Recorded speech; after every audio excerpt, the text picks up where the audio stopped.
మరలా తిరిగి మనము 2 వర్తమానాలు వినేటట్లుగా మన హృదయాలను సిద్ధపరచుకుందాం. ప్రభువు మనతో మాట్లాడుతుండగా జాగ్రత్తగా మనం విందాం. ఇప్పటి వరకు సేవకులు ఉపవాసం ఎవరున్నారు, ఎందుకున్నారు, ఆ విషయాలను జ్ఞాపకం చేశారు. రాత్రి వేళ మనము ఆకాశము గోనెపట్ట ధరించుకుంటుంది అనే మాటను మనం ధ్యానం చేస్తూ, ఉపవాసములో 7 అనుభవాలు ఉన్నాయని, దానిలో మొదటి అనుభవం గోనెపట్ట కట్టుకోవడం అని మనం కొన్ని విషయాలు ధ్యానం చేశాం. ఈ రాత్రి గోనెపట్ట అనుభవాన్ని మనం నేర్చుకుందాం. వాక్యమును చదువుకుందాం. యెషయా గ్రంథము 50వ అధ్యాయము 3వ వచనం. యెషయా గ్రంథం 50వ అధ్యాయము 3వ వచనం. ఆకాశమున చీకటి కమ్మ చేయుచున్నాను, అవి గోనెపట్ట ధరింప చేయుచున్నాను. ప్రార్థన చేసుకుందాం. ఆశ్చర్యకరుడా మా పరమ తండ్రి, మీ పాదాలకు వందనాలు, స్తోత్రాలు చెల్లిస్తున్నాం. మీ మహా ఉచితమైన కృపను బట్టి ఈ రాత్రి కాల వేళ మీ దాసునిగా, మీ పక్షముగా సంఘము ఎదుట నిలబడ్డా. నన్ను మరుగుపరచండి. వాక్యము వింటున్న మా అందరితో మీరు మాట్లాడండి. నాకు ముందుగా మాట్లాడిన దాసుని మాటలను ఫలింపు చేసి నీ కృపలో వర్ధిల్ల చేయండి. యేసు నామమున ప్రార్థిస్తున్నాను పరమ తండ్రి, ఆమేన్. కూర్చుందాం. ఈరోజు పగలు చాలా విస్తారముగా వాక్యాన్ని మనం విన్నాం. ఈ రాత్రి సమయానుకూలముగా వాక్యాన్ని మనం వినడానికి సిద్ధపడదాం. పరిశుద్ధ గ్రంథములో ఆకాశమునకు దేవుడే గోనెపట్టను ధరింపచేస్తాను అన్నాడు. సామాన్యముగా ప్రజలు వారికున్న స్థితిగతులను బట్టి వారు ఉపవాసాలు ఉండడానికి వారికి వారుగా సిద్ధపడి గోనెపట్టను కట్టుకుంటారు. కానీ ఆకాశం విషయములోకి వస్తే దేవుడే ఆకాశమునకు గోనెపట్టను కడుతున్నాడు.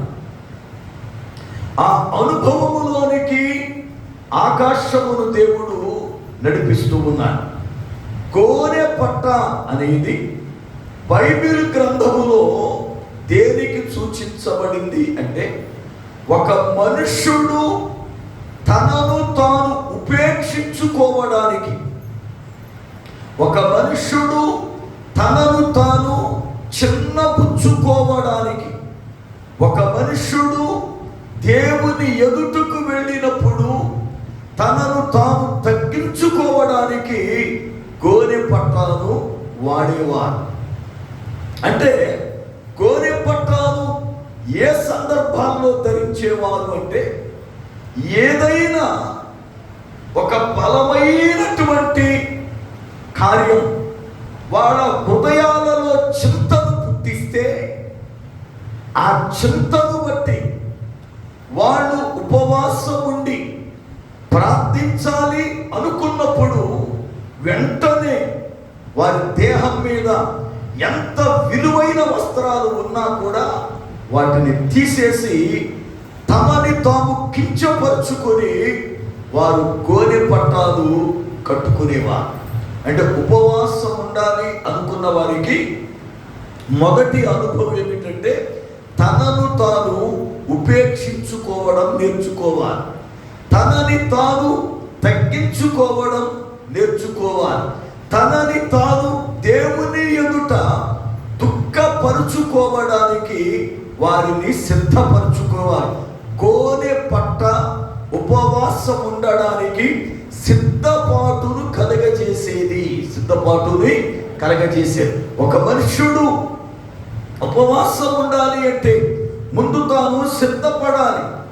ఏ తారీఖులో ఉపవాసం ఉండాలో, ఎందుకు ఉపవాసం ఉండాలో, ఎలా ఉపవాసం ఉండాలో ఆ నియమావళిని తాను ముందుగా సిద్ధపరచుకోవాలి. అప్పుడు వారు ఉపవాసం ఉండి ప్రార్థన చేస్తే దేవుడు సహాయాన్ని చేస్తాడు. ఒకవేళ సిద్ధపాటు లేకుండా ఎప్పుడు పడితప్పుడు ఉపవాసం ఉండాలి అనుకుంటే ఆటంకాలు వస్తాయి. మనం ఉండలేం ఉపవాసం, అది వ్యర్థమైపోతుంది. ఎందుకంటే ఉపవాసము అనేది ఒక ప్రత్యేకమైన వ్రత దినముగా వాక్యం బోధిస్తుంది. ఉపవాసం అనేది ఒక ప్రత్యేకమైన వ్రత దినమట. ఏ దినం అది? చూడండి, యోవేలు గ్రంథం 1వ అధ్యాయము 14వ వచనం. యోవేలు గ్రంథము 1వ అధ్యాయము 14వ వచనం. ఉపవాస దినము ప్రతిష్ఠించుడి, వ్రత దినము ఏర్పరచుడు. ఏ దినం అంటది? వ్రత దినము. అంటే ఉపవాసం అనేది ఒక ప్రత్యేకమైనది, అది ఒక వ్రతము, అది ఒక వ్రతం. కనుక ఈ యొక్క ఉపవాసములో మనము ఏమాత్రము కూడా బలహీనులము కాకుండా, ఉపవాసములో ఏమాత్రము కూడా తృప్తిల్లిపోకుండా, ఉపవాసము ఉన్నప్పుడు ఖచ్చితముగా అది వ్రతము గనక కొన్ని నియమాలు ఉంటాయట. ఏముంటాయి చెప్పండి? అంటే ఉపవాసం ఉన్నప్పుడు ఏం చేయకూడదు, ఎలా చేయకూడదు, ఎలా ఉండాలో చూద్దాం. ఆ నియమాలు ఏంటో చాలా మంది అడుగుతుంటారు నన్ను, అయ్యా ఉపవాసం ఉండమంటారు మీరు, అసలు ఎందుకు ఉపవాసం అంటే ఏంటి, ఎలా ఉండాలి అని అడుగుతారు. అంటే చాలా మందికి ఉపవాసము అంటే చాలా మందికి తెలియదు, చాలా మందికి తెలియదు. ఒక రోజున నేను ఒక ఊరు మీటింగ్కి వెళ్తున్నాను. 2-3 పెద్దవారు అరుగు మీద కూర్చున్నారు. గ్రామంలోంచి వెళ్తున్నాం, నడుచుకుంటూ వెళ్తున్నాను నేను. 2-3 అరుగు మీద కూర్చున్నారు. వారిలో ఒక ఆయన చుట్ట కాలుస్తున్నాడు, పెద్ద వయసే చుట్ట కాలుస్తున్నాడు. ఈ లోపల ఒక కుర్రాడు పరిగెత్తుకుంటూ వచ్చి, తాతయ్య ఇదిగో మా నాన్న గుడికి వెళ్ళాడు, ప్రసాదం తెచ్చాడని ఏదో ప్రసాదం చేతిలో పెట్టబోయాడు. ఆ పెద్ద ఆయన చుట్ట కాలుస్తున్న ఆయన అంటాడు, రే ఇవాళ ఉపవాసమురా, నేనేమి తిన్నో అన్నాడు. తినలేదు కానీ మరి చుట్ట తాగుతున్నాడు కదా. అంటే ఉపవాసం ఎలా ఉండాలో చాలా మందికి తెలీదు. చూడండి ఒకసారి ఉపవాసం ఎలా ఉండాలో. యెషయా గ్రంథము 58వ అధ్యాయము 2-3 వచనాలు చదువుదాం. తమ దేవుని న్యాయ విధిని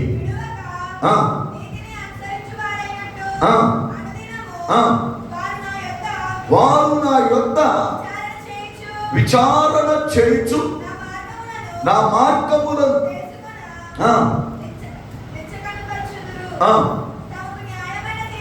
తమకు న్యాయమైన తీర్పును వారు అడుగుదురు.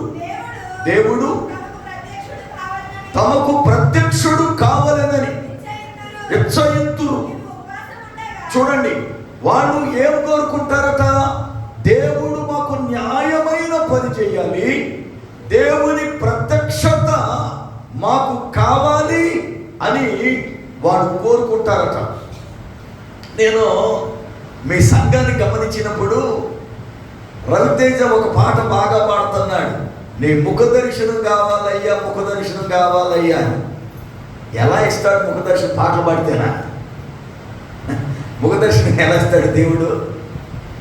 బైబిల్లో రాయబడిన మాట ఏమిటంటే, యథార్థవంతులు ఆయన ముఖ దర్శనమును. మనం యథార్థవంతులమైతే ఖచ్చితంగా ముఖ దర్శనం వస్తుంది. చూడండి వాక్యం ఒక్కసారి చూద్దాం. ఆ మాట ఎవరో కాదు, కీర్తన గ్రంథము, పరిశుద్ధ గ్రంథములో నుండి కీర్తన 11వ కీర్తన 7వ చరణం. యెహోవా నీతిమంతుడు, ఆయన నీతిని ప్రేమించువాడు. చూడండి, యథార్థవంతులు. అంటే ఇప్పుడు ముఖ దర్శనము చేయాలంటే ఏముండాలి?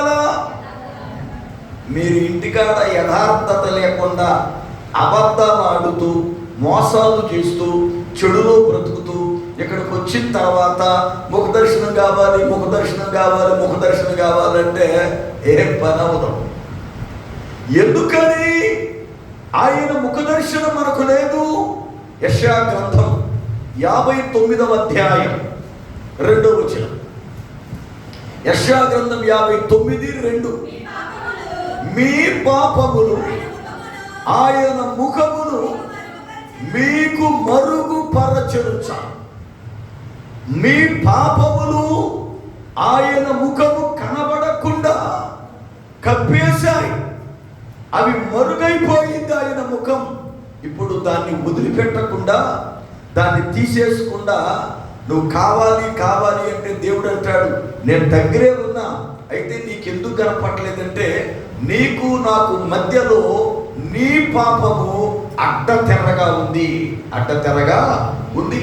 కనుక దేవుని పిల్లలుగా ఆయన దర్శనము కావాలని, న్యాయము చేయాలని దేవుణ్ణి ప్రశ్నిస్తూ వాడు దేవుణ్ణి నిలదీస్తున్నా, నువ్వెందుకు మాకు న్యాయం చేయవు, మాకెందుకు కనపడవు, పైగా మేము ఉపవాసాలు ఉంటున్నాం. ఏమన్నారట చూడండి, యెషయా గ్రంథం 58:3 వచనం చూడండి.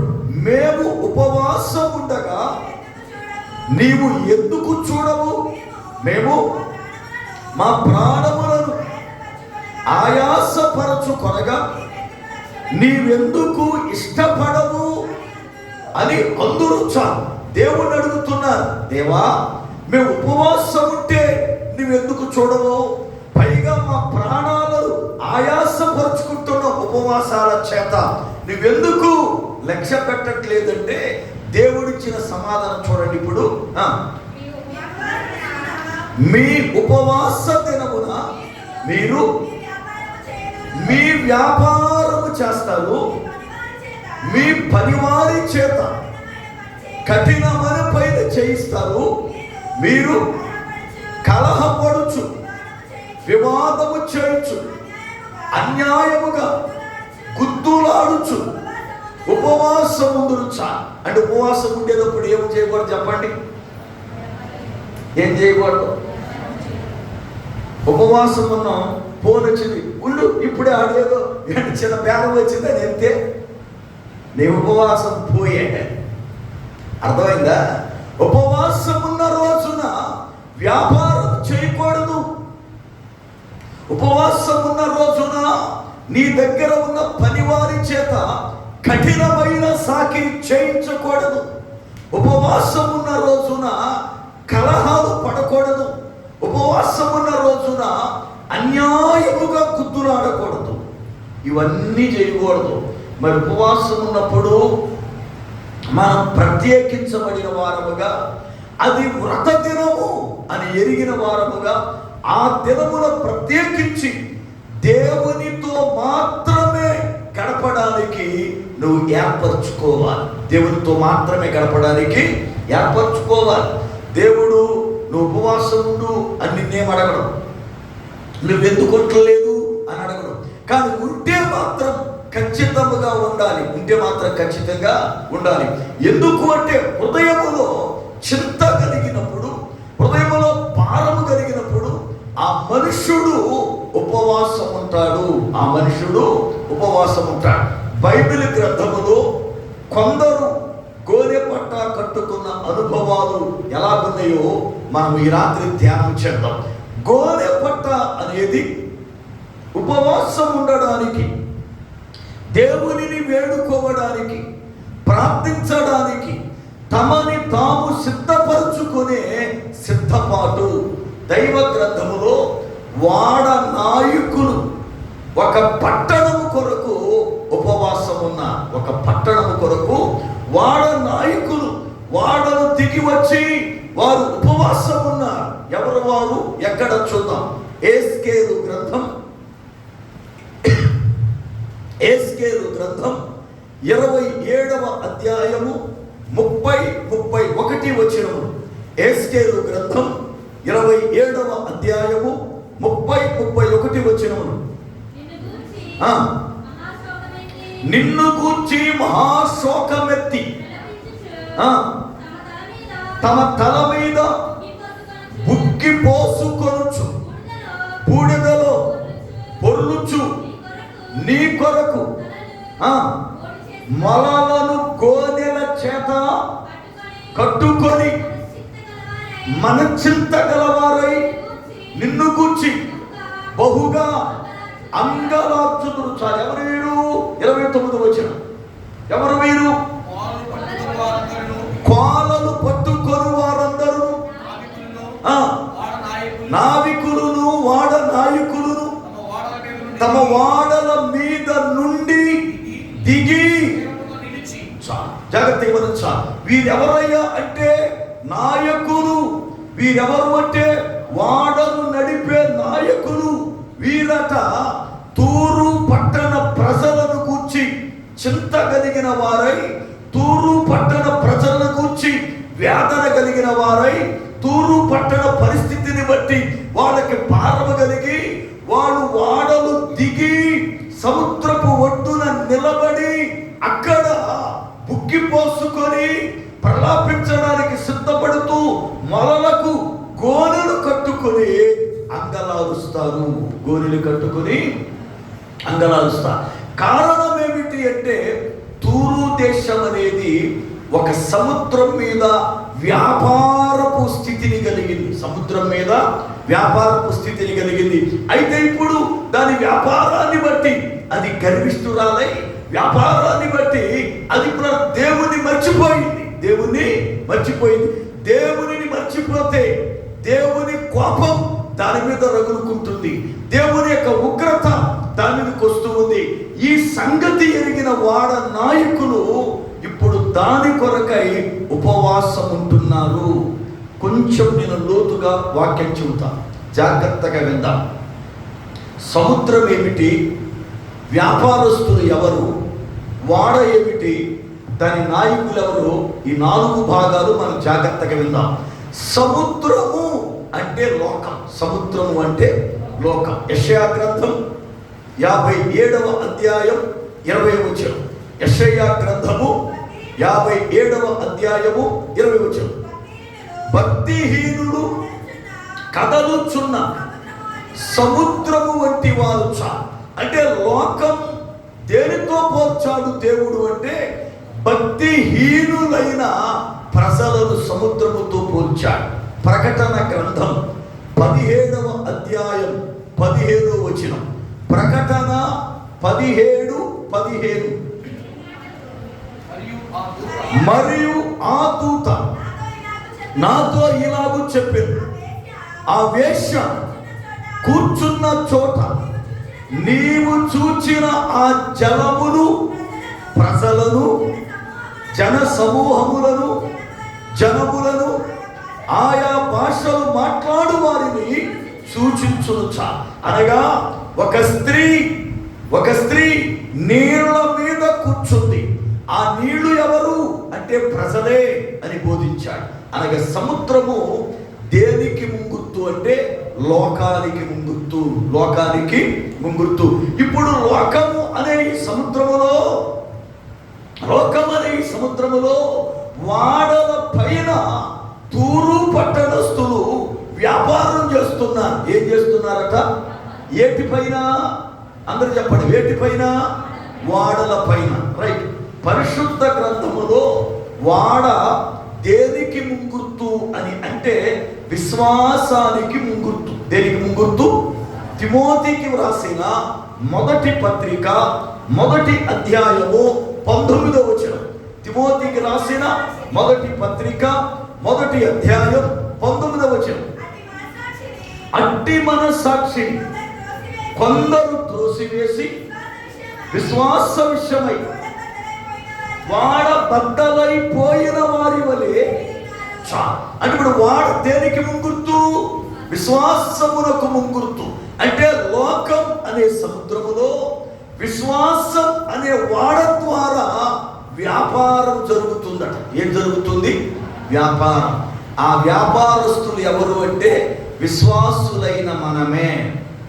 ఆ వ్యాపారస్తులు ఎవరు అంటే విశ్వాసులైన మనమే. అదేలాగా సంఘం వ్యాపారానికి ఎలా పోలుస్తావు? సంఘం వ్యాపారానికి ఎలా పోల్చబడింది? చూడండి వాక్యాన్ని. మత్తయి సువార్త 13వ అధ్యాయం 45వ వచనం. మత్తయి సువార్త 13వ అధ్యాయం 45వ వచనం.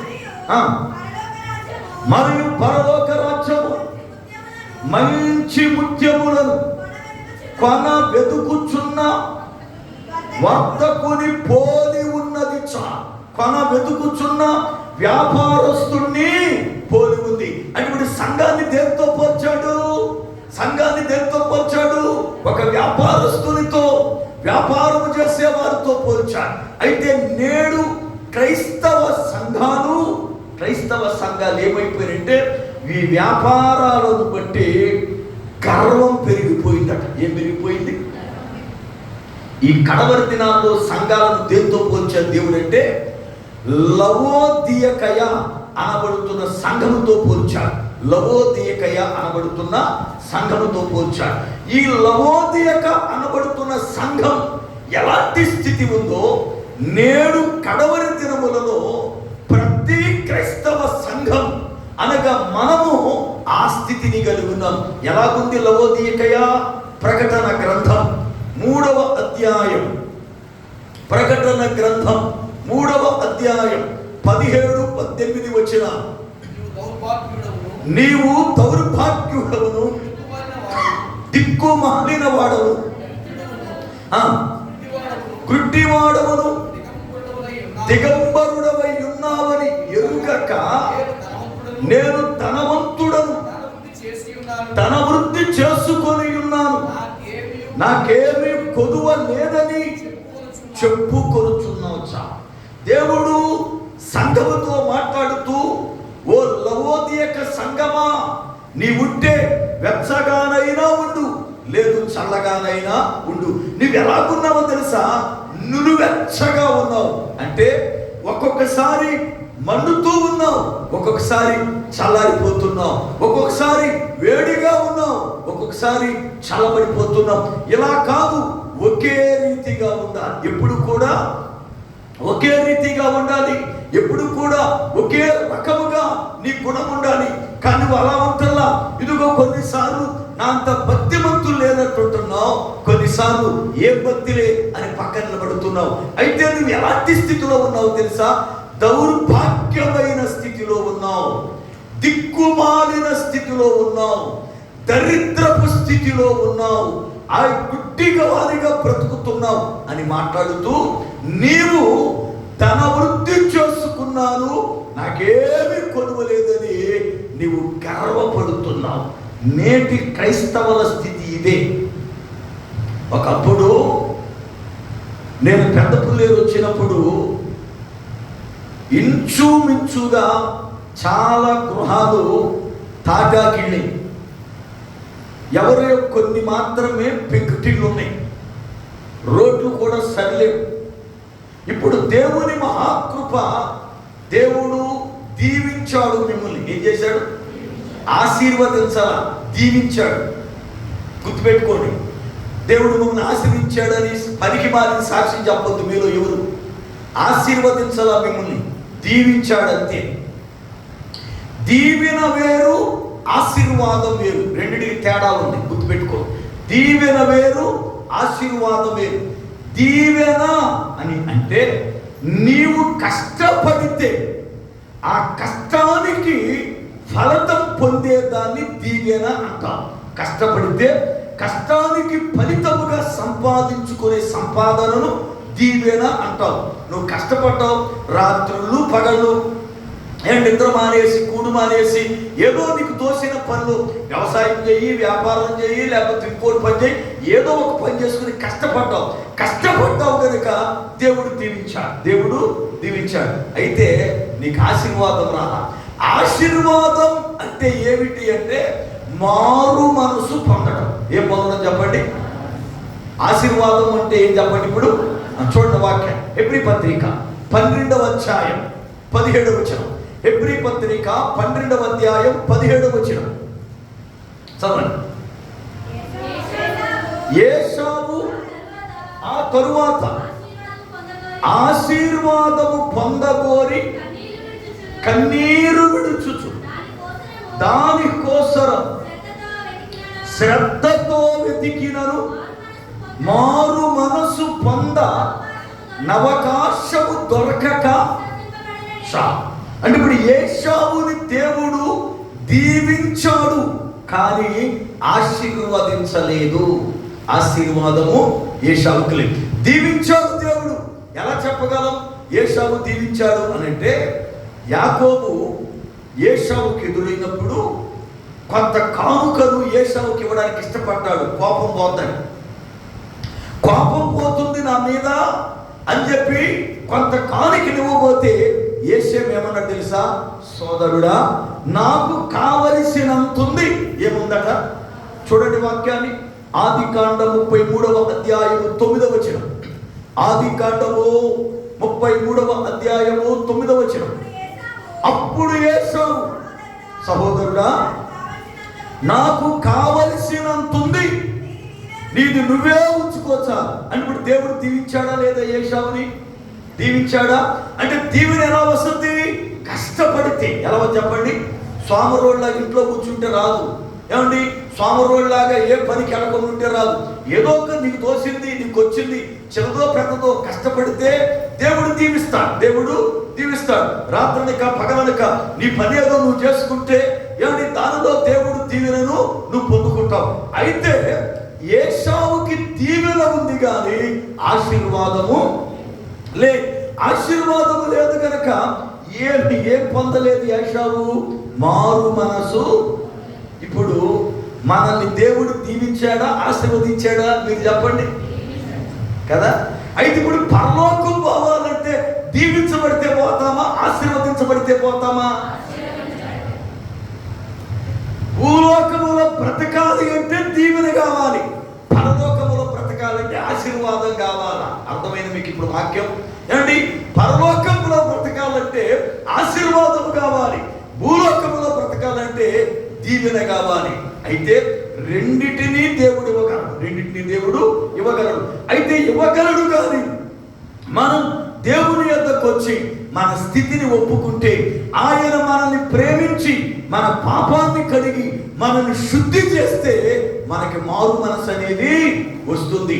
పెదపుల్లేరు గ్రామాన్ని ఒకప్పుడు మనం చూసినప్పుడు చాలా మంది పేదవారు ఉండేవారు. ఇప్పుడు దేవుని మహాకృప, చక్కగా రోడ్లు పడ్డాయి, చక్కని గృహాలు కట్టుకున్నారు, చక్కగా పిల్లారా బిడ్డలు పెరిగారు, పెద్దవారయ్యారు, చక్కగా చదువుకున్నారు. అన్ని విషయాలలో దేవుడు దీవించాడు. అన్ని విషయాల్లో దేవుడు దీవించాడు. అయితే దీవించబడిన తరువాత మనకి ఏం పెరిగిందంటే కొంచెం ఇగో పెరిగింది. ఏం పెరిగింది అంటే గర్వం పెరిగింది. ఏం పెరిగింది? ఆడింటికి నేను వెళ్ళమంటే ఎవరింటికంట? నీ సోదరుడేగా, నీ తోటి విశ్వాసేగా, వాడింటికి నేను వెళ్ళబెట్టి. అవునా? అంటే వాడు దేన్ని బట్టి గర్వపడుతున్నాం, దేన్ని బట్టి అతిశయపడుతున్నాం? నాకు కూడా బిల్డింగ్ ఉంది, నాకు కూడా పెద్ద టీవీ ఉంది, నాకు కూడా బండి ఉంది, నాకు కూడా ఏమండి ఇదిగో రికమెండేషన్లు ఉన్నాయి, నాకు కూడా పలుకుబడి ఉంది, నాకు ఒక రకం పొగలు ఉందని వీటిని చూసి గర్వపడుతున్నాం. లవోదియక సంఘపు స్థితి ఇదే. లవోదియక సంఘం తన వృద్ధి చేసుకున్నాను నాకేంటి అని అతిశయపడుతుందట. నేటి క్రైస్తవ సంఘాల పరిస్థితులు గర్వపడుతూ ఉన్నాయి. ఎప్పుడైతే గర్వపడుతున్నామో నాశనం మన ఎదుట ఉంది. నాశనం మన ఎదుట ఉంది. ఎందుకంటే నాశనానికి ముందు నడిచేది గర్వం.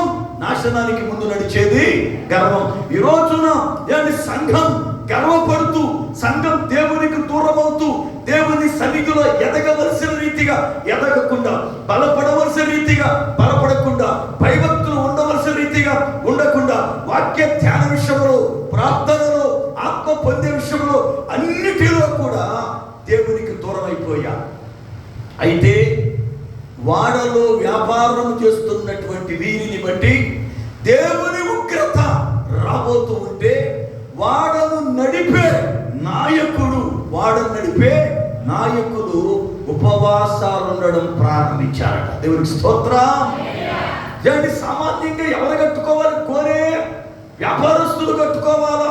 ఎందుకంటే వారి వ్యాపారాలు పాడైపోతాయి, వారి వ్యాపారాల మీద దేవుని కోపం వస్తుంది, వాళ్ళ యొక్క లాభం పోతుంది కనుక వాడు కట్టుకోవాలి కోరే. వాళ్ళకి బదులుగా ఆ వాడవారి అందరి కొరకు, వాడలో ఉన్న జనాంగము కొరకు వాడను నడిపే ఆ సముద్రములో ఉన్న నాయకులు గోనెలు కట్టుకుంటున్నారు, గోనెలు కట్టుకున్నారు. ఎవరి నాయకులు అంటే దైవజనులు. ఎవరు చెప్పండి? చూడండి వాక్యాన్ని. యోవేలు గ్రంథం 1వ అధ్యాయం 13వ వచనం. యోవేలు గ్రంథం 1వ అధ్యాయం 13వ వచనం. యాజకులారా, గోనె పట్ట కట్టుకొని అంగలార్చుడు. ఏం చేయాలి యాజకులు అంటే? ఇప్పుడు భారాన్ని ఎవరు పెట్టాడు దేవుడు? సంఘాల కొరకు ఎవరికి భారం పెట్టాడు దేవుడు? యాజకులకి. ఎవరికి చెప్పండి?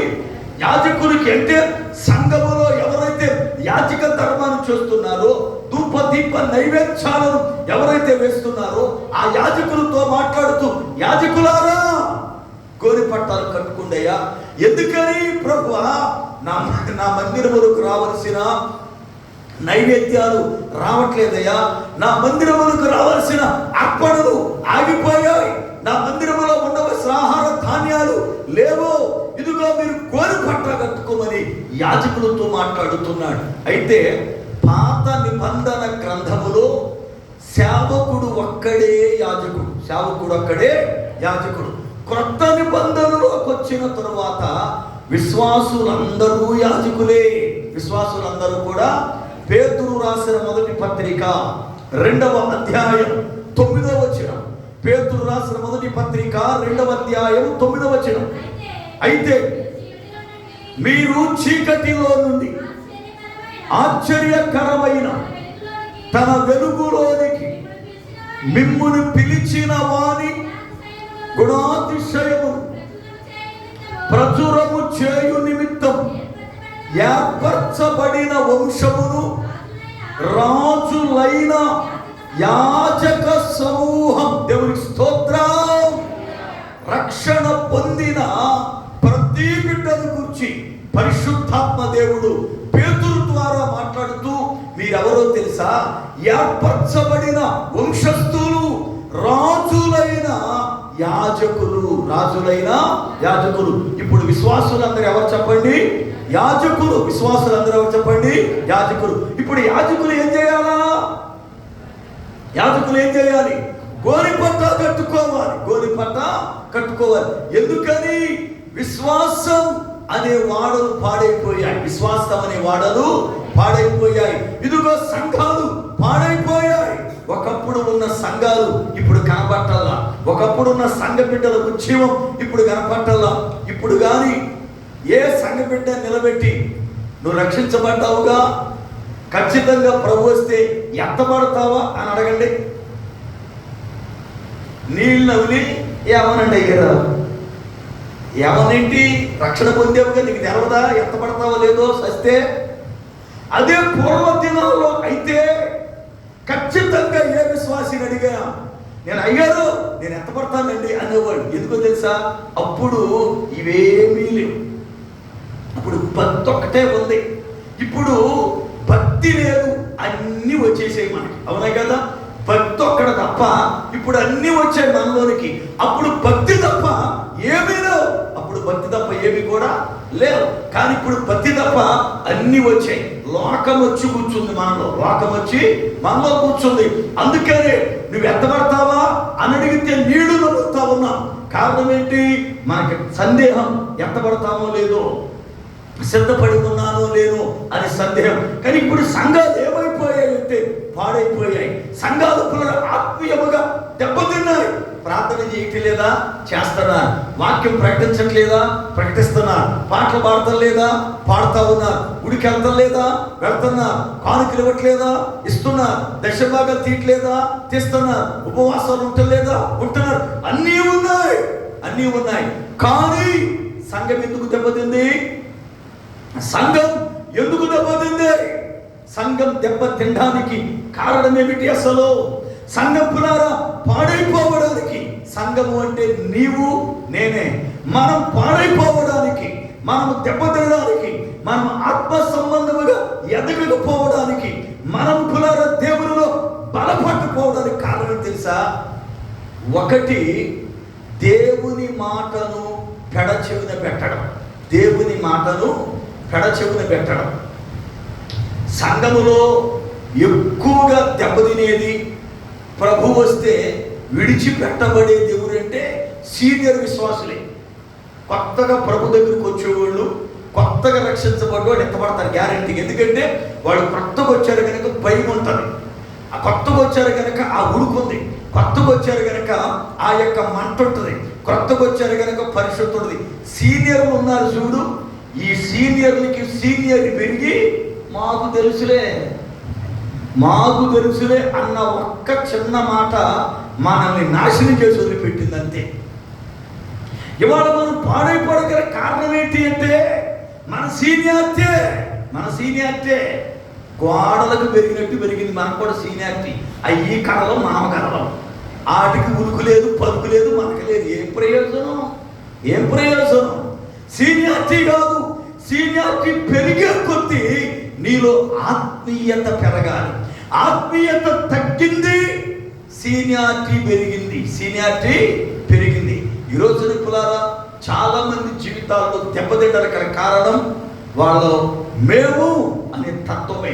అయితే వాళ్ళు చాలా సంఘాలు ఆత్మీయముగా పాడైపోయాయి. అయితే పాడైపోయిన సంఘాలను కూర్చి కన్నీరు కార్చి ఉపవాసం ఉండి విశ్వాసులు లేవాలి. దేవునికి స్తోత్రం. ఎవరు కోరి పట్టా కట్టుకున్నారు అంటే వాడ నాయకులు. ఎవరో వాడ నాయకులు? మనమే ఆ నాయకులు. విశ్వాసం అనే వాడను లోతుగా నడిపించుకునే మనమే ఆ నాయకులం. మన ఉపవాసం ఉండాలి, గోనెపట్ట అనుభవంలోనికి రావాలి. గోనెపట్ట అనుభవం రకాలు. నెంబర్ 1, తూరు పట్టణం కొరకు వాడ నాయకులు ఉపవాసం ఉన్నారు. జాగ్రత్తగా గమనించాలి. గోనె పట్ట కట్టుకునే అనుభవం అనేది ఒక వ్యక్తి తన కొరకు తాను గోనె పట్ట కట్టుకునే అనుభవం ఉంది. రెండోది, ఇతరుల కొరకు గోనె పట్ట కట్టుకునే అనుభవం ఉంది. ఇతరుల కొరకు కూడా గోనె పట్ట కట్టుకునే అనుభవం ఉంది. కొందరు వారి కొరకు వారు గోనె పట్ట కట్టుకుని ఉపవాసం ఉంటే, కొందరు ఇతరుల కొరకై గోనె పట్ట కట్టుకుని ఉపవాసం ఉన్న. పరిశుద్ధ గ్రంథములో ఒక వ్యక్తి తనకు తానుగా తన కొరకై గోనె పట్ట కట్టుకున్నాడు. ఎవరో వ్యక్తి చూడండి, రాసుల మొదటి గ్రంథం 21వ అధ్యాయం 27వ వచనం. రాసుల మొదటి గ్రంథము 21వ అధ్యాయము 27వ వచనం. ఆహాబు ఆ మాటలు విని తన వస్త్రములను చింపుకొని గోనె పట్ట కట్టుకొని ఉపవాసముండి గోనె పట్ట మీద పరుండి వ్యాఖ్యల పడుచుండగా. దేవుని లేఖనములో దేవుడు ఆహాబును చూస్తూ ఉన్నాడు. ఎవరు చూస్తున్నాడు? ఆహాబుని చూస్తున్నాడు. ఆహాబు చేసినటువంటి క్రియలు దేవుడు చూచాడు. ఆహాబు విగ్రహారాధికుడైపోవడం, యూదా రాజయ్యుండి ఇశ్రాయేలీయుల్లో దేవుని ప్రభావాన్ని ఎరిగిన వాడయ్యుండి అతడు ప్రియులారా ఏమండి విగ్రహారాధన చేయడం దేవుడు చూచాడు. అంతేకాదు నాబోతు విషయంలో అతడు నడిచిన నడవడికను దేవుడు చూచాడు. నాబోతు ద్రాక్ష తోటని బలవంతముగా ఆక్రమణ చేసుకోవడం దేవుడు చూశాడు. ఇవన్నీ చూసి ఏలియా చేత ఒక వర్తమానం పంపించాడు. ఆహాబో, నీవు రాజు అయ్యుండి నీ భార్యకు నీవు అమ్ముడుపోయావు.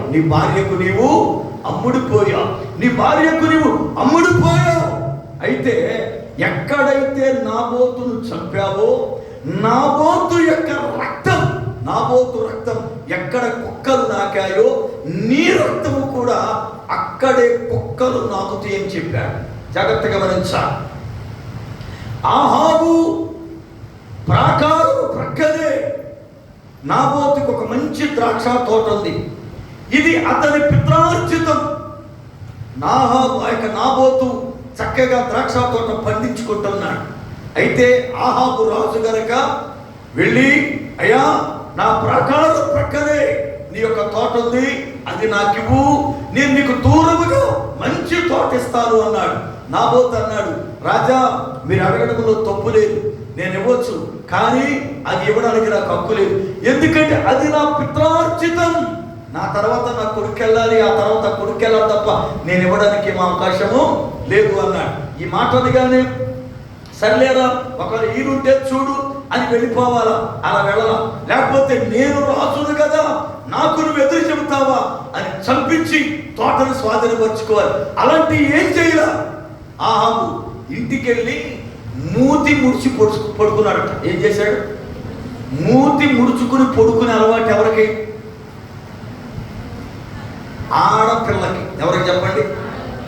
అంటే ఆడదానికి ఉన్నటువంటి ఒక బలహీనత ఏంటంటే, భర్త మీద కోపం వస్తే, భర్త మీద అడిగితే వెంటనే ఈ మనిషి చేసే పని ఏమిటంటే మూతి ముడుచుకొని వెళ్ళి పడుకుంటుంది మంచం మీద. అంటే చాలామంది చేసేటువంటి క్రియలలో ఇది స్త్రీలలో ఎక్కువ కనపడుతుంది. ఆ లక్షణం ఆహాబులో కనపడింది. అవునో కాదు? మీరు చూడండి, రాజుల మొదటి గ్రంథం 20వ అధ్యాయం 5వ వచనం.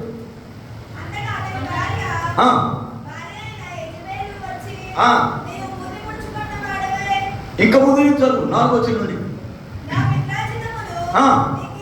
నా పిత్రార్జితమును నీకియ్యనని యెజ్రెయేలీయుడైన నాబోతు తనతో చెప్పిన దానిని బట్టి ఆహాబు మూతి ముడుచుకొనిన వాడై కోపముతో తన నగరుకు పోయి మంచము మీద పడుకున్నాడు. చాలు. ఈ అలవాటు ఎవరిదే?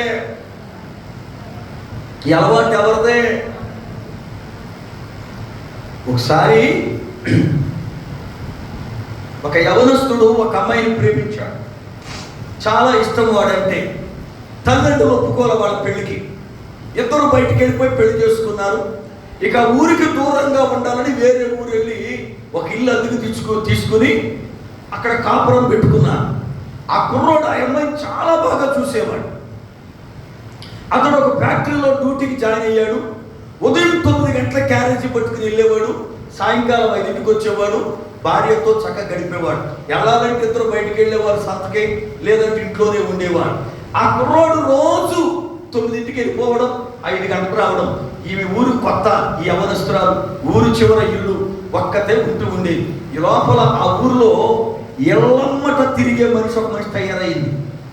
కొంతమంది ఉంటారు ఇంటికాడ పని పాట ఏముండదు, కోడలో మొగుండో తీసిన కూతురు పంపలో పడి ఉంటుంది, అది తీసుక కాసిస్తే తాగేసి ఊరిమి పడుతుంది. ఈ అమ్మ బుద్ధి లేదు మనిషి. ఆ మనిషి ఊరిమి పడింది తినకూడదట్టు ఉండదు. ఆ కొంపకి లింకులు ఎట్టి ఏడసాడీలు ఆడకి ఆడసాడీలు చెబుతామంటారు. గుర్తుపెట్టుకోండి, ఇలాంటి రకం చాలా డేంజర్. కొంపలకు రానియొద్దు, అలా మాటలు వినొద్దు మీరు. ఇలాంటి వాటితో చాలా డేంజర్. బైబిల్ చాలా క్లియర్గా చెప్పింది ఆ మాటలు. ఎల్లమ్మట తిరుగుతారు వాళ్ళని. ఈమె ఈ ఇంటికి వచ్చి పరిచయం చేసుకుంది. అమ్మా మీరు మా ఊరు కొత్తగా వచ్చినట్టున్నారు, మీ ఆయన ఎప్పుడు చూసినా ఉండడు, ఏం సంగతి అండి? ఈ పిల్ల మొత్తం చెప్పేసి, మేము ప్రేమించుకున్నాం, మా తల్లిదండ్రులు ఒప్పుకోలేదు, ఇలా బయటకు వచ్చి పెళ్లి చేసుకున్నాం, మా ఆయనకి నేను చాలా ఇష్టం, నేను కూడా చాలా బాగా ప్రేమిస్తాను, నన్ను బాగా చూసుకుంటాడు అన్ని చెప్పింది. ఇక రోజు కూడా ఊర్లో సంగతి తెచ్చి ఇక్కడ చెప్తూ ఉండేది. టిఫిన్ ఇక్కడే, భోజనం ఇక్కడే, టీ ఇక్కడే అమ్మగారికి. సాయంకాలం భర్త వచ్చేలకు వెళ్ళేది మళ్ళీ తిరిగి. ఆ అమ్మాయి భర్త ఇంటికి వస్తాడు అనగా వెళ్ళిపోయేది. భర్త చేరడం, ఈ అమ్మాయి రావడం, భర్త వచ్చే టైంకి ఈ అమ్మాయి వెళ్ళిపోవడం. ఈ పిల్ల కూడా ఊరు కొత్త కనుక ఎవరో ఒక నాకు తోడుంటుందిలే, ఏయో చెబుతుందిలే అనుకుని ఊ కొడతా ఉంది. ఒక రోజున ఏం చేసింది ఈ అమ్మాయి అంటే, వచ్చింది మాట్లాడుతూ అమ్మా మీ ఆయన బాగా చూస్తున్నాడు నిన్ను అంటే, నాకేంటక్క చాలా బాగా చూస్తాడు, నేను లేకపోతే క్షణం కూడా ఉండలేడు అని చెప్పింది. నిజమే, నేను చూస్తున్నా, ఇంట్లో అన్ని బాగా చూస్తున్నాడు, కానీ ఊరోళ్ళు అనుకున్నారు అంది. ఊరోళ్ళు అనుకున్నారంటే ఏమనుకున్నారు అంటే, ఏమి లేదు, మీ ఆయన ఎందుకో వెళ్ళేటప్పుడు 10 నిమిషాలు వచ్చేటప్పుడు 10 నిమిషాలు ఆ మూల మీద ఉన్న బడ్డీ దగ్గర ఆగి వస్తాడు, ఆగి వెళ్తాడు. ఎందుకోనమ్మా బడ్డీ దగ్గర ఆగుతాడు, దానిలో మగోళ్ళు ఎవరు ఉండరు అన్నాయి. అంతే, కేవలం అగ్గి పొల ఎలిగించుకొని పెట్టేసిందంట. అసలు కుర్రోడు ఎందుకు ఆగుతున్నాడో ఈమెకు తెలవదు, ఎందుకు ఆగి వస్తున్నాడో భార్యకి ఇప్పుడు చెప్పలా, పెట్టేసింది మాట. ఇప్పుడు ఈ పిల్ల ఏమనాలా తెలియదక్క, మరి ఎందుకు ఆగుతున్నాడో నేను వచ్చిన కనుక్కుంటాలే, పెద్ద ఏముందలే అని అనుకోవాలగా. ఈ అమ్మాయికి అనుమానం పెరిగిపోయి, ఆడదాని జీవితం నాశనం అయిపోగల కారణం మూలం అనుమానమే. మగోడైనా సరే కుటుంబం నాశనం అయిపోగల కారణం మూలం అనుమానమే. ఈ అనుమానాల వల్ల చాలా కుటుంబాలు నాశనం అయిపోతా ఉన్నాయి వాళ్ళ వల్ల. ఈ అమ్మ ఏంటి పిల్లారా ఎందుకు కనుక్కుంటాను అన్నా, రోజు భర్త వచ్చేటప్పుడు ఎదురుగా వెళ్ళి చక్కగా క్యారేజ్ తీసుకుని కాళ్ళు కడుక్కున్నాక ఇద్దరు కలిసి లోపలికి వచ్చేవాళ్ళు. భర్త వచ్చే టయానికి వెళ్ళి మంచం ఎక్కేసింది. భర్త వచ్చే టయానికి వెళ్ళి మంచం ఎక్కి పడుకుంది.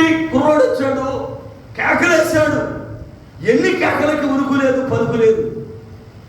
బాత్రూమ్కి వెళ్ళిందేమో అనుకుని కాడు కొడుకుని కుర్రోడే వచ్చాడు లోపలికి. మంచం కొడుకుని ఉంది. ఏమాయ్ పండుకున్నావు, ఒంట్లో బాగాలేదా అని అడిగాడు. నాకు బాగపోతే ఊరోళ్ళకి బాగుందిగా అంది. ఆడికి అర్థం కాదు, ఊరోళ్ళకి బాగుంటుంది, ఊరోళ్ళ సంగతి మనకెందుకు, అసలు మన ఊరు బయట బతుకుతున్నాం, వాళ్ళ కోసం నేను ఎప్పుడు పట్టించుకున్నాను, దీనికి మెంటలు ఎక్కిందా ఏంటి ఏమన్నా అని చెప్పి ఏం మాట్లాడాల. సరే అది ఏదో వాక్కూడదు అని చెప్పేసి ఆ రాత్రి ఏదో వండి పెట్టింది, తినేసాడు, కాముగా పడుకున్నాడు. మాట్లాడాల ఆ అమ్మాయితో, వెళ్ళిపోయాడు డ్యూటీకి. ఈ అమ్మాయికి అనుమానం పెరిగిపోయింది. ఏమీ లేకపోతే నాతో ఎందుకు మాట్లాడాల రాత్రి అంటే ఏదో ఉంది, ఏదో చేస్తున్నాడు ఈయన అని చెప్పి ఇంట్లో కృష్ణా డబ్బా ఉంటే 5 లీటర్లు పోసుకుని తగలెట్టేసి చచ్చిపోయింది. ఎంతగా కుర్రోడు ఎందుకు అవుతున్నారా బండి దగ్గర అంటే ఆడికి సిగరెట్ అలవాటు. వెళ్ళేటప్పుడు ఒక సిగరెట్ కాలుస్తూ, వచ్చేటప్పుడు సిగరెట్ కాలుతూ వచ్చేవాడు భార్యకి చెప్పరా. బైబిల్ గ్రంథం ప్రకారం అన్ని సంగతులు భార్యకి చెప్పకూడదు. భార్యకు చెప్తే కొన్నిట్లో నష్టం ఉంది, గుర్తుపెట్టుకోండి. సారా చెప్పిన మాటలు అబ్రహం విన్నాడు. మనకు పిల్లలు లేరు కదా, ఆగరం చేసుకో అంది. అదేంటమ్మాయి దేవుడు ఇస్తానన్నాడుగా, పిలిచాడు కదా, కనిపెడదాం అలా గబగబా ఆగరం చేసుకున్నాడు. గొడవలు వచ్చినాయి. ఇప్పుడు ప్రార్థన చేయడం మొదలెట్టాడు. ప్రభా మా ఇంట్లో గొడవలు వస్తున్నాయి నాయన, ఏం చేయమంటావంటే దేవుడు అన్నాడు, నన్ను అడిగి చేసుకున్నావా, శారా మాట అన్నావుగా, శారా మాట అన్నాడు. అవునా? ఆదాముతో దేవుడు అన్నాడు, ఆదామా నేను నీకు చెప్పిన దాన్ని వినకోకుండా నీ భార్య మాట విని చేశావు. ఎవరి మాట ఇది చెప్పాలి, ఎవరి మాట ఇది అంటే భార్య మాట వినొచ్చా వినకూడదా? ఇది చెప్పండి మీరు. కొన్ని వినడం దేవుడు ఏ విషయంలో నీకు చెప్పాడో అవి నువ్వే చేయాలి, నీ భార్యని ఎంటర్ చేయకూడదు. అర్థమైందా? కొన్ని విషయాలలో భార్యతో ఏం చెప్పాడో ఆమె భర్తతో చెప్తే భర్త ఏకీభవించాలి. ఇది నేర్చుకోవాలి. అందుకే బైబిల్ అంటుంది, జ్ఞానము చొప్పున మీరు కాపురము చెయ్యండి. ఏం చేయాలట? అంతేగాని మా ఆవిడ ఎర్రగుంది బుర్రగుందని పతి తెచ్చి దానికి చెప్పేవనుకో ఏదో రోజు నీకు కొంప ముంచుతుంది. ఖచ్చితంగా కుటుంబాలు దెబ్బతింటాయి. దేవుడు నీకు చెప్పాడా, నిన్ను చేయమన్నాడా, నువ్వే చేయి. అది నీ డ్యూటీ, అది నీకు చెప్పాడు. నీ భార్య కాదు చెప్పింది ఆయన, అది నీ సేవ, అది నీ పరిచర్య, అది నీ విధానం, అది నీదే, అది నీది. అది మానేసి భార్య వెనకలేసుకుని తయ్యి అనుకుంటా ఆ అమ్మాయి కూర్చోమంటే కూర్చో, నిలబడమంటే నిలబడి, ఇలా చేయి అలా చేయండి చేస్తే చివరాఖరికి జీవితం దెబ్బతింటది. పిల్లారా, దేవుని యొక్క లెక్కనాన్ని బట్టి మనం పరిశీలన చేస్తే ఆహాబు ఎలాంటి వాడు అంటే రాజు, కానీ ఆడపిల్ల వలె మూతి ముడుచుకుని మంచమే పడుకున్నాడు. భార్య సెకండి, యెజబెలు అనేది మహా సెకండి. వచ్చింది, చూసింది, ఏమయ్యా నువ్వు మగోడు కాదా, ఇశ్రాయేలు రాజు కాదా, ఆడదాకా మంచం పడుకున్నావేంటి, ఏడు సంగతి అని అడిగితే నేను నాబోతుని అడిగాను, ఇవనన్నాడు రాజు అంత గౌరవం కూడా లేదు అంటే చౌక సిగ్గు లేకపోతే సరే నేను ఇప్పిస్తాను తోట ఆడిచ్చేది ఏంటి, మనం రాజును కదా అని చెప్పి నాబోతు ఏ ఊరిలో ఉన్నాడో ఆ ఊరోళ్ళకి రాజు రాసినట్లుగా ఉత్తరం రాయించింది. ఏమని తెలుసా? మీరు ఉపవాస దినమును ప్రకటించండి, ఉపవాసములో అందరు కూడుకోమని చెప్పండి.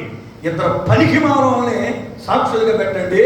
నాబోతు రాజ దూషణ చేశాడని, దైవ దూషణ చేశాడని ఆ పనికిమాలని సాక్ష్యం చెప్పమని అందరూ కలిసి రాళ్ళు పెట్టుకొని చంపండి అని చెప్పింది. అంటే ఎంత కఠినమైన మనిషి ఆ యెజబెలు, ఎంత దుర్మార్గురాలు ఆమె, ఎంత చికండి ఆలోచించండి. ఆమె మాటిని ఆ ఊర్లో పెద్దలు ఉపవాస కూటాన్ని ఏర్పాటు చేసి పనికిమాలని సాక్షులు ఇద్దరు పెట్టుకుని నాబోతు మీద లేనిపోని నిందలు మోపి అందరి ఎదుట రాళ్ళు పెట్టి కొట్టి చంపేశారు. ఒక నీతిమంతుడు మరణించడం దేవుని హృదయాన్ని కలిసివేసింది. కుక్కలు చెడ్డ రక్తాన్ని తాగే వెంటనే దేవుడు ఏలియాతో మాట్లాడాడు. ఏలియా, ఆహాబి పనిచేశాడు, భార్య కమ్ముడిపోయాడు, వెళ్ళి మాట్లాడు. అక్రమముగా నాబోతు ద్రాక్ష తోటను స్వాధీనపరుచుకున్నాడు, నువ్వు వెళ్ళు అని చెప్పగా ఏలియా వచ్చాడు. అప్పటికి ఆహాబు తోటలో తిరిగేస్తా ఉన్నాడు, నాబోతు తోటలో. వెంటనే ఏలియా అన్నాడు, నా ఆహాబు, నాబోతును చంపించావు కదా, కుక్కలు రక్తం రాగాయి కదా, ఎక్కడ నాబోతు రక్తం ఒలికి కుక్కలు నాకాయి, అదే స్థలంలో నీ రక్తం కూడా నాకుతుంది అని చెప్పాడు. ఎప్పుడైతే ఆ మాటలు విన్నాడో రాజైన ఆహాబు గడగడ గడగడలాడుతూ రాజవస్త్రాలు తీసివేసి గోనె పట్టా కట్టుకుని బూడిదలో కూర్చుని వ్యాఖ్యల పడడం ప్రారంభించాడు, ఏడవడం ప్రారంభించాడు. దేవా, నేను చేసింది తప్పేనయ్యా. ద్రాక్ష తోట కోసం ఒక నిర్దోషైన వాడిని చంపించేశానయ్యా. ద్రాక్ష తోట కోసం నేను రక్తాన్ని చిందించానయ్యా. అయ్యో, నీ కోపం నా మీద రానియొద్దయ్యా, నీ కోపం నా మీద పడనియొద్దయ్యని గోనె పట్టా కట్టుకుని తన కొరకు తాను ఏడవడం ప్రారంభించాడు. ఎప్పుడైతే గోనె పట్టా అనుభవాన్ని దేవుడు చూశాడో ఏలియాతో ఏమన్నాడో చదవండి. ఇప్పుడు రాజుల మొదటి గ్రంథం 21వ అధ్యాయం 22వ వచనం. యెహోవా వాక్కు తిష్బీయుడైన ఏలియాకు ప్రత్యక్షమై ఇలాగు సెలవిచ్చాడు, ఆహాబు నాకు భయపడి వినయముగా ప్రవర్తించుట చూచితివా. నాకు భయపడి అతడు వినయముగా ప్రవర్తించుట చేయగా అతని కాలమందు సంభవింపకుండా ఆపి అతని కుమారుని కాలమున నేను రప్పించుచా. ఎప్పుడైతే ఆహాబు విధేయుడయ్యాడో, ఎప్పుడైతే దేవుని ముందు తగ్గించుకున్నాడో, ఎప్పుడైతే వినయముగా ప్రవర్తించాడో, దేవుడు అంటాడు, ఆహాబు కాలములో రావలసిన ఉగ్రత నేను రానియకుండా తర్వాత రప్పిస్తా. అంటే ఆహాబు కాలములో రావలసిన కీడు, ఆహాబు కాలములో రావాల్సిన ఉగ్రత రాకుండా ఆగిపోవడం గల కారణం తెలుసా? ఆహాబు తన కొరకు తాను గోనె పట్టా కట్టుకున్నాడు. తన కొరకు తాను గోనె పట్టా కట్టుకున్నాడు. నెంబర్ 1, వ్యాపారస్తుల కొరకు వాడ నాయకులు కట్టుకున్నారు. నెంబర్ 2, తన కొరకు తాను కట్టుకున్నాడు. 3వ అనుభవాన్ని చెబుతా. అంటే 1, సంఘాల కొరకు విశ్వాసులు గోనె పట్టా కట్టుకోవాలి. నెంబర్ 2, ఒక విశ్వాసి లేక దైవజనుడు తన కొరకు తాను గోనె పట్టా కట్టుకోవాలి. నెంబర్ 3, ఆదికాండం 37వ అధ్యాయం 34వ వచనం. ఆదికాండము 37వ అధ్యాయం 34వ వచనం. యాకోబు తన బట్టలు చింపుకొని తన నడుమున గోనె పట్టా కట్టుకొని అనేక దినములు తన కుమారుని నిమిత్తము అంగలార్చుచుండగాచ. యాకోబు కుమారులు 12 మంది, ఒక కూతురు. అయితే వీరందరిలో యాకోబుకి బాగా ఇష్టమైనటువంటి కొడుకు యోసేపు. బాగా ఇష్టమైన కొడుకు యోసేపు. నన్ను ఒక ఆయన ప్రశ్న వేశాడు కోయిట్లో, అయ్యగారు, మీకు మీ పిల్లల్లో ఎవరైతే బాగా ఇష్టం?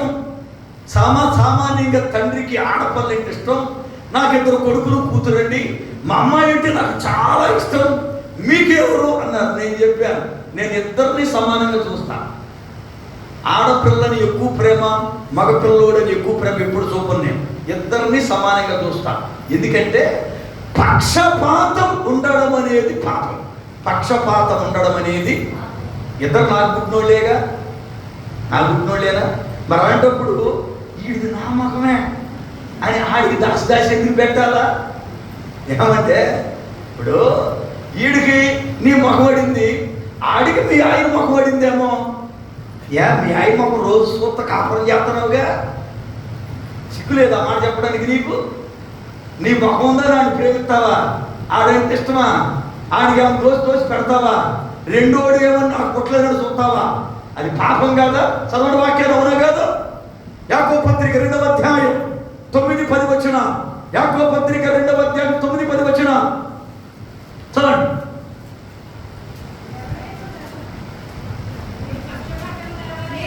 మీరు పక్షపాతము గలవారై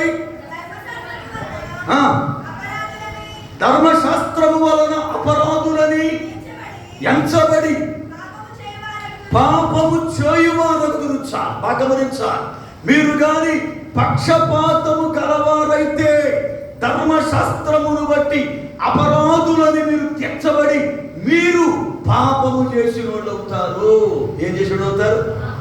పెద్ద కూతురిని బాగా చూసి చిన్న కూతురు నాకు సంబంధం లేదన్నా, చిన్న కూతురిని బాగా చూసి పెద్ద కూతురు అబ్బా అది ఎలాగైనా బతికేద్దండి, ఇది తెలుగు తక్కువదని నువ్వే చెప్పేద్దాం. అది తెలుగు తక్కువదో తెలుగు కాదో ఇచ్చిన దేవుడు తెలుసు, అవునా కదా? నువ్వెవరు చెప్పడానికే, నువ్వెవరు చెప్పడానికి? పై రూపాన్ని చూసి అబ్బే పెద్దది బాగా అమాయకురాలండి అంటాం. పెద్దది అమాయకురాలో జ్ఞానవంతురాలో ఇచ్చిన దేవుడికి తెలుసు, అవునా కదా? మనం నిర్ణయం చేసుకుని మన పిల్లల్ని మన పై రూపాన్ని చూసి వాళ్ళని మనం మోటివేట్ చేస్తూ వాళ్ళకి ప్రతిపక్షంగా తయారవుతాం, అవునా కదా? ఈడంటే నాకు ఇష్టమండి, ఎందుకు ఈడు నా మాట అంటాడండి, ఆడు నా మాట అనడు, అది అసలు నా మాట అందో, అది అలా, అది మా యావుడు పార్టీ, అది వాళ్ళ అమ్మ బ్యాచ్, మనమేంటి ఎక్కలేదు చెడగొట్టేస్తాం పిల్లల్ని, అవునా కదా? బైబిల్ చెప్పిన మాట ఏం తెలుసా? ఇది పాపం, ఇది పాపం. ప్రతి ఒక వ్యక్తి పక్షపాతము చూపుట పాపం. పక్షపాతం చూపడం పాపం. నేను చెప్పి అక్కడ పెడుతుంది, నేను ఇద్దరిని సమానం చూస్తాను. నాకెవరు ఆడు వీళ్ళనేమి లే, మగ పిల్లోడైనా ఆడపిల్లడైనా దేవుడు ఇచ్చిన బిడ్డలే, నాకు ఇద్దరిని సమానంగా చూస్తా అంతే. అని అంటే నవ్వి నేను అలా చూడన్నాడు, నీ కర్మ అన్నాను నేను, నీ కర్మ అంతేనా? ఎందుకంటే దేవుడిచ్చిన బిడ్డలు నీ బిడ్డలు నువ్వు చూడకపోతే ఇక పక్కన బిడ్డలు చూస్తాను ఏమని వెళ్ళి. ఏమంటే చాలా మంది జీవితాల్లో ఒక బిడ్డను ప్రేమిస్తారు, మిగిలిన వారిని ప్రేమించారు. యాకోబుకి 12 మంది కొడుకులుంటే సామాన్యంగా ఎవడైనా పెద్దోడిని ప్రేమిస్తాడు, నా తొలి సంతానం అని. కానీ యాకోబు యోసేపుని ప్రేమించాడు. యోసేపు అంటే మహా ఇష్టం. యోసేపు కొరకు సంవత్సరానికి ఒక అంగి కొనిచ్చేవాడు, కుట్టించేవాడు. అయితే యోసేపు చనిపోయాడు అని మిగిలిన కొడుకులు రక్తములో ఉంచిన వస్త్రాలు తెచ్చి తండ్రికి ఇచ్చాడు. ఎప్పుడైతే కుమారుని మరణాన్ని గుర్చిన వార్త విన్నాడు, వస్త్రాలు చుప్పుకొని గోనె పట్టా కట్టుకుని ఏడవడం ప్రారంభించాడు. యాకోబా, ఎవరి కొరకు ఏడుస్తున్నావయ్యా? యాకోబా, దేని కొరకు ఏడుస్తున్నావయ్యా? కొడుకు కొరకండి. ఏమయ్యా 12 మంది కొడుకున్నారు, ఒకడు పోతే ఏమైందిలే 11 మంది ఉన్నారుగా అని అనలేదు పిల్లారా. లేకపోతే ఒక్కొక్కడు కొరకే ఇంత ఏడుస్తున్నావేంటి అని అడగల. నేను ప్రేమించిన కుమారుడు వాడు అనగా కొడుకు చనిపోయాడని కొడుకు నిమిత్తమై గోనె పట్టా కట్టుకున్నాడు. ఈ రోజున మన పిల్లలు ఆత్మ సంబంధులుగా మృతులైపోయారు. మీ పిల్లల్లో ఎంతమంది రక్షణ పొందినోళ్ళు ఉన్నారు? మీ పిల్లల్లో ఎంతమంది కన్యని రక్షింపబడిన వారు ఉన్నారు? కన్నీరు గార్చగా మీ పిల్లలు రక్షణ పొందలేదుగా. రక్షణ పొందలేదు అంటే ఆత్మ సంబంధంగా చనిపోయారని అర్థం కదా. ఆత్మ సంబంధంగా చనిపోయిన వారి కొరకు గోనె పట్ట అనుభవం మనకుందా? ఒక తల్లి తన కన్నుల ఎదుటే పిల్లల్ని ఉరి తీసేశారు, శవాలు ఏనాడుతూ ఉన్నాయి. ఆ తల్లి చేసిన అద్భుతమైన పని తెలుసా? ఒక్కతే గోని పట్టా తీసుకుని కొండపైకి వెళ్ళిపోయింది. కొండపైన కొడుకులు శవాలు ఏడుతున్నాయి. శవాలు ఏలాడుతున్నాయి. ఆకాశ పక్షులు వచ్చి పొడి చేస్తాయేమో, రాత్రి కొండపైన మృగాలు వచ్చి శవాలను తింటాయేమని ఒక్కతే గోనె పట్టా వేసుకుని గోనె పట్టా మీద కూర్చుని శవాలను కాపలా కాస్తా ఉంది. ఎన్ని రోజులు కాసింది తెలుసా? ఆకాశము నుండి వర్షము శవాల మీద పడే వరకు. చదవడు వాక్యాలు. సమూయేలు 2వ గ్రంథం 21వ అధ్యాయం 10వ వచనం. సమూయేలు 2వ గ్రంథం 21వ అధ్యాయం 10వ వచనం. అయ్యా కుమార్తెయగు రిస్పా గోనె పట్టా తీసుకొని కొండపైన పరచుకొని కోతకాల ఆరంభం మొదలుకొని ఆ ఆకాశము నుండి వర్షము ఆ కళే పరముల మీద పడు వరకు. జాగ్రత్తగా గమనించాలి. కొడుకులు వృద్ధి పడ్డారు కళ్ళ ముందే. వాళ్ళు తిరిగి రారని తెలుసు, వాళ్ళు చనిపోయారని తెలుసు. కానీ కొడుకుల మీద ఉన్న ప్రేమ, కొడుకుల మీద ఉన్నటువంటి కనికరాన్ని బట్టి ఒక తల్లి గోనె పట్టా తీసుకుని కొండపైకి వెళ్ళి కూర్చుంది. ఎంత కాలమో తెలుసా? ఆకాశము నుండి వర్షము కళే పరముల మీద పడే వరకు. ఈరోజున ప్రియులారా, నీ పిల్లల రక్షణ కొరకై నువ్వు గోనె పట్టా కట్టుకుంటున్నావా? నీ పిల్లల రక్షణ కొరకై దేవుని ఎదుట తగ్గించుకొని ఆయన పాదాల దగ్గర కూర్చుంటున్నామా? నీ పిల్లల రక్షణ కొరకై ఉపవాసం అనుభవంలోనికి మనం వెళుతున్నామా? మన కళ్ళ ముందు పిల్లలు త్రాగుబోతులుగా తిరుగుతున్నా, వ్యభిచారులుగా తిరుగుతున్నా, దొంగలుగా తిరుగుతున్నా, మోసగాళ్ళగా తిరుగుతున్నా, లోకస్తులుగా తిరుగుతున్నా, నువ్వు ప్రార్థనకు వస్తున్నావు, వాక్యం వింటున్నావు, అయినా ఏ నాడు నా బిడ్డ రక్షణ పొందలేదే, అయ్యో వాడు చచ్చిపోతే నిత్య నరకానికి వెళ్తాడు కదా, వాక్యం వింటున్నాను కదా, ఒక్క రోజైనా వాడి కొరకు ఉపవాసం ఉందామని ఏనాడైనా ఆత్మ సంబంధముగా మృతమైన నీ బిడ్డ కొరకు యాకోబు వలె గోనె పట్ట అనుభవం నీకుందా? యాకోబు చనిపోయిన తన కుమారుని కొరకు గోనె పట్ట కట్టుకున్నాడు. వాడ నాయకులు దేవుని ఉగ్రత పొందబోయే వ్యాపారస్తుల కొరకు కట్టుకున్నారు. ఆహాబు తన కొరకు తాను కట్టుకున్నాడు. ఇప్పుడు గోనె పట్ట అనుభవం, ఈ మూడిటిలో ఏ అనుభవం నీలో ఉంది? నీ బిడ్డల కొరక, లేక నీ కొరక, నీ సంఘం కొరక? నీ కొరకు కట్టుకుంటున్నావా గోనె పట్ట? లేక నీ బిడ్డల కొరకు కట్టుకుంటున్నావా? లేక నీ సంఘం కొరకు కట్టుకున్నావా? ఎవరి కొరకు నీ ఉపవాస అనుభవం? ఎవరి కొరకు నీ ఉపవాసం ఉంటున్నావు? ఎవరి కొరకు నువ్వు కన్నీరు గారుస్తున్నావు? ఎవరి కొరకు పులారా నువ్వు గోనె పట్ట అనుభవాన్ని కలుగున్నావు? ఈ రాత్రి మనలను ప్రేమించి దేవుడు, ఆయన దేవుని కుమారుడై ఉండి కూడా మనకు సువార్త ప్రకటించడానికి 40 రోజులు ఆయన ఉపవాసం ఉన్నాడు. మనకు సువార్త ప్రకటించడానికి మన కొరకు ఆయన 40 రోజులు ఉపవాసం ఉండి సేవలోనికి వచ్చాడు.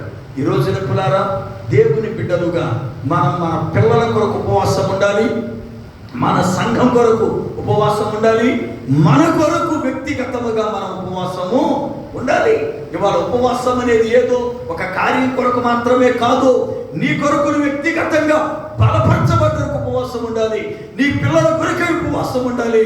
అంతేకాదు నీ సంఘము అనేది నీకు బాధ్యత ఉంది గనుక, భారం ఉంది గనుక నీ సంఘము కొరకై నీకు ఉపవాసం ఉండే అనుభవం ఉండాలి. సంఘం ఇటువరకులాగా లేదయ్యా, చల్లారిపోయిందయ్యా, సంఘములు ఇటువరలాగా ప్రార్థన పరులు లేదయ్యా, సంఘములు ఆత్మపూర్లు లేదయ్యా, సంఘమయ్యా ఇదిగో ఎదగట్లేదు నాయనా, సంఘము కొరకు నేను ఉపవాసం ఉంటున్నాననే సంఘము కొరకు గోనె పట్ట కట్టుకునే బిడ్డలను దేవుడు లేవనెత్తునుగాక. ఆమేన్.